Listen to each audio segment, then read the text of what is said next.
Hello everyone, class 12th का result आ गया है। नीट का एग्जाम हो गया है। तो मार्क्स तो सब लोग जान ही लिए होंगे। तो क्या मार्क्स से डर लग रहा है? कितना मार्क्स कम आया सर, कैसे हम नीट की प्रिपरेशन करें? और जो नीट का एग्जाम दिए इस बार फिजिक्स का पेपर तो गर्दा उड़ा दिया। मतलब फिजिक्स पेपर इतना टफ आया था कि सारे बच्चे जो ड्रॉपर थे, सेकेंड ड्रॉपर थे, थर्ड ड्रॉपर थे, उनको भी अभी कंफ्यूजन है सिलेक्शन होगा या नहीं होगा।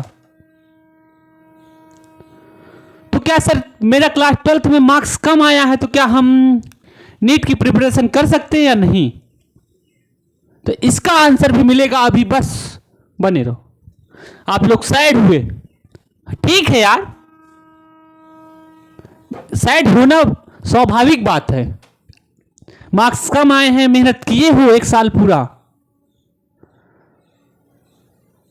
लेकिन ये नहीं है कि अभी से अगर मार्क्स कम आ गए तो आगे का हमारा फ्यूचर जो है इसी मार्क्स के कारण खराब हो जाए।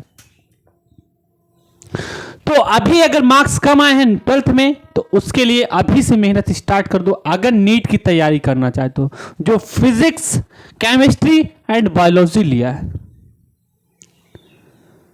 यही बात की जाए। अगर नीट 2025 को जो एग्जाम दे चुके हैं क्लास 12th वाले, जो ड्रॉप लेने की सोच रहे हैं और फिजिक्स में उनका मार्क्स कम आ रहा है और टेंशन हो रही है, तो टेंशन लेने की जरूरत नहीं है। आप परेशान हो ये मुझे पता है, हमें ये भी पता है कि आप मेहनत किए हो पूरे साल। क्लास 12th का फिजिक्स पेपर हुआ वो भी टफ आया, नीट का पेपर हुआ वो भी टफ आया। तो मतलब पीछे के कंपैरिजन में आज जो एग्जाम आ रहा है टफ आ रहा है ना, तो हमको उस लेवल तक तैयारी करनी पड़ेगी, उस लेवल तक जाना पड़ेगा भाई। तो हम बता दें प्रॉपर स्ट्रेटजी जो है अभी से फॉलो कर लोगे तो एग्जाम निकल जाएगा। नीट 2026 अगर जो टारगेट कर रहा है उसका एग्जाम निकल जाएगा। तो सबसे पहले आप जो सैड हो उससे बाहर निकलो।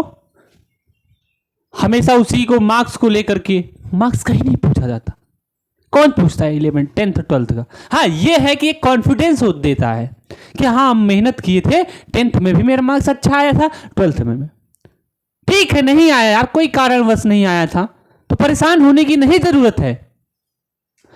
तो 12th में मार्क्स कम आया तो उससे सबसे पहले आप जो दुखी मन भाव से बैठे हुए हो उससे बाहर निकलो। फिर उसके बाद अब क्या है, स्टडी करना स्टार्ट कर दो। डेली की डेली 12 to 14 आवर। मतलब अगर इसमें से इफेक्टिव स्टडी निकालना चाहो ना तो 10 आवर स्टडी इफेक्टिव निकले आपकी। कितनी? 10 hour daily study. 12 to 14 hour करो। 12 to 14 आवर अगर स्टडी करोगे ना तो इफेक्टिव स्टडी 10 ही आवर निकलेगी। ये नहीं कि आप 10 से 14 घंटे पढ़ रहे हो तो आपका जो है 14 आवर पूरा इफेक्टिव स्टडी है, ऐसा कुछ नहीं है। तो आप इतना पढ़ो तो ये इफेक्टिव स्टडी है। आज के कंपटीशन अगर देखते हुए अगर इतना भी कम पढ़ रहे हो तो समझ लो आपका सिलेक्शन रुक जाएगा। यहाँ इंसान 4-4 साल से, 2-2 साल से, 3-3 साल से मेहनत कर रहे हैं। तो आप 12th का एग्जाम दे करके आए हो, अगर नीट क्रैक करना है 2026 में अभी से इतना पढ़ना स्टार्ट कर दो और भूल जाओ जितने भी फंक्शंस हो रहे हैं, घर में फंक्शन हो रहे हैं, रिलेटिव में फंक्शन हो रहे हैं, कोई नहीं पूछेगा तुम्हारा कितना फंक्शन अटेंड किए हो। पूछेंगे तो क्या पूछेंगे, एग्जाम कैसा गया। तो मेरे कहने का मतलब यही है, आप नीट 2026 अगर पेपर देना चाहते हो, अच्छा मार्क्स स्कोर करना चाहते हो तो अभी से लग जाओ। आज कितने में है? 20 में है। 2025 आपका एग्जाम में 2026 में होगा। आज से लगभग 11 मंथ बचे, 12 मंथ भी पूरे नहीं बचे हुए हैं, 11 मंथ कुछ दिन बचे हुए हैं। तो अभी से स्टार्ट कर दो। जो भी चीजें नहीं आती है मैं 1-to-1 गाइडेंस प्रोग्राम स्टार्ट करने वाला हूँ। डायरेक्ट ऐसे आपके कांटेक्ट में रहेंगे।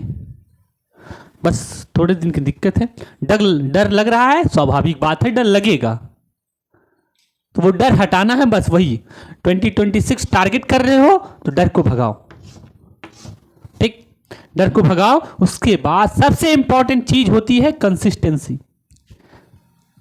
जो 10th से 11th आ रहा है, 10th से 11th में आ रहा है बच्चा, उसके लिए भी कंसिस्टेंसी इंपॉर्टेंट है। नीट की प्रिपरेशन कर रहे हो तो 10th में जितने मार्क्स आए, मैं यहाँ 12th की अकेले बात नहीं कर रहा हूँ, मैं 10th की बात कर रहा हूँ। 10th में भी जिस बच्चे का मार्क्स कम आया है वो भी घबराए ना, एकदम पेशेंस के साथ तैयारी करें, क्योंकि 10th से 11th में बच्चा आया, उसको कुछ नहीं समझ में आता है।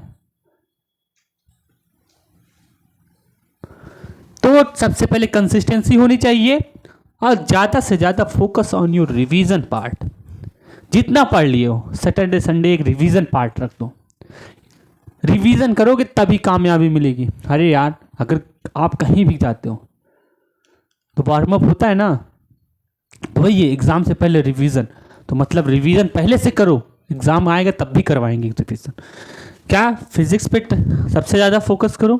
फिजिक्स का पेपर जो है टफ आ रहा है, ठीक है, लेवल जो है आप कर दिया गया है नीट में। फिर उसके बाद केमिस्ट्री है, फिर बायोलॉजी। तो परेशान नहीं होना, हमेशा पढ़ते रहो, मचाते रहो। तो आज के लिए सिर्फ यही है, डरना नहीं है। डर गए तो समझ लो एग्जाम गया तुम्हारा, कभी भी क्वालिफाई नहीं कर सकते हो। डर को अपने अंदर हावी मत होने देना। डर सबसे बड़ी चीज होती है। अगर आपके अंदर यही डर भाग गया ना, ये दुनिया का कोई भी एग्जाम हो आप क्वालिफाई कर सकते हो, क्रैक कर सकते हो। तो ऑल द वेरी बेस्ट बच्चों, मिलते हैं दोबारा। Bye bye.